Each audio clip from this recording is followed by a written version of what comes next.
and welcome, everyone. Today, we're sharing with you a way to prepare soft, fluffy dough for making various pastries that are delicious and perfect for any occasion. We'll start with the ingredients you'll need: 2 cups of flour, 1 cup of warm milk, 2 eggs, a quarter cup of vegetable oil, 1 tablespoon of instant yeast, 1 tablespoon of sugar, and a pinch of salt. Begin by mixing the warm milk with the yeast and sugar in a large bowl, and let the mixture sit for 10 minutes until the yeast activates and forms a foam on the surface.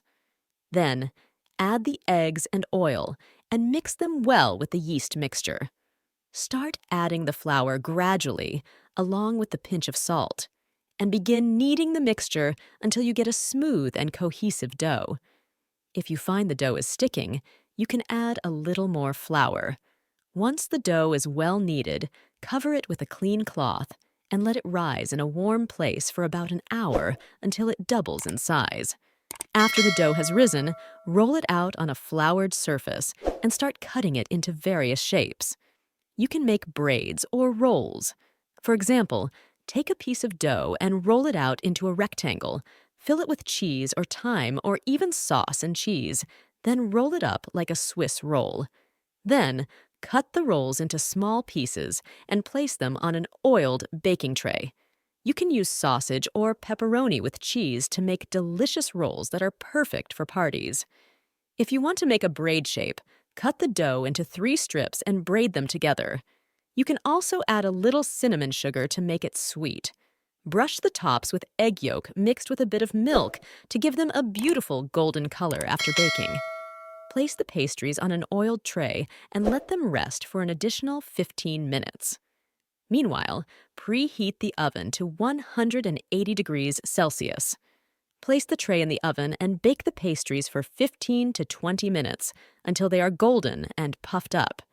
After taking them out of the oven, let them cool slightly before serving. A crucial tip to maintain the shape of the pastries is not to move them much after shaping and to let them rest well before baking.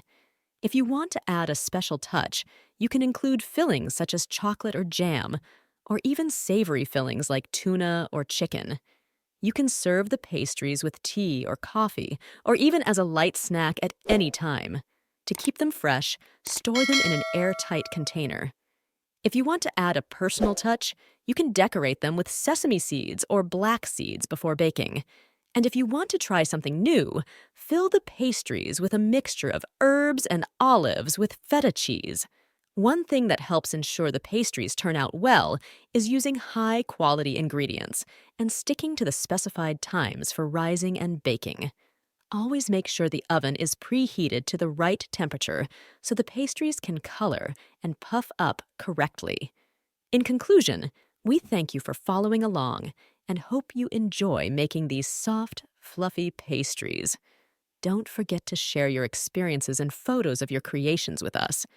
Thank you, and see you in other recipes. God willing, keep creating and always stay happy and smiling.